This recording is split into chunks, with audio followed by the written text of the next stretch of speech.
தமிழகத்தின் 3 தொகுதிகளில் நடைபெறவுள்ள தேர்தலில் தாக்கல் செய்யப்பட்ட மனுக்களில் முக்கிய கட்சிகளின் வேட்பாளர்கள் தாக்கல் செய்த வேட்புமனுக்கள் ஏற்றுக்கொள்ளப்பட்டுள்ளன. திருப்பரங்குன்றம் தொகுதியில் அதிமுக வேட்பாளர் ஏ கே போஸ், திமுக வேட்பாளர் சரவணன், பாரதிய ஜனதா உள்ளிட்ட 7 கட்சிகளின் வேட்பாளர்கள் மற்றும் 21 சுயேட்சை வேட்பாளர்கள் என 30 பேரின் வேட்புமனுக்கள் ஏற்றுக்கொள்ளப்பட்டன. அரவக்குறிச்சி தொகுதியில் அதிமுக வேட்பாளர் செந்தில் பாலாஜி, திமுக வேட்பாளர் கே சி பழனிசாமி உள்ளிட்ட 46 பேரது மனுக்கள் ஏற்கப்பட்டன. தஞ்சாவூர் தொகுதியில் அதிமுக வேட்பாளர் ரெங்கசாமி, திமுக வேட்பாளர் அஞ்சுகம் மற்றும் சுயேட்சை வேட்பாளர்கள் என 15 பேரின் மனுக்கள் ஏற்கப்பட்டன.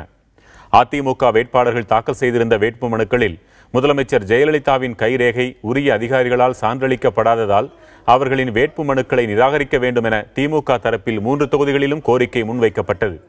எனினும் தேர்தல் ஆணையத்தின் உத்தரவுப்படியே மனுக்கள் ஏற்றுக்கொள்ளப்பட்டதாக தேர்தல் நடத்தும் அதிகாரிகள் தெரிவித்தனர்.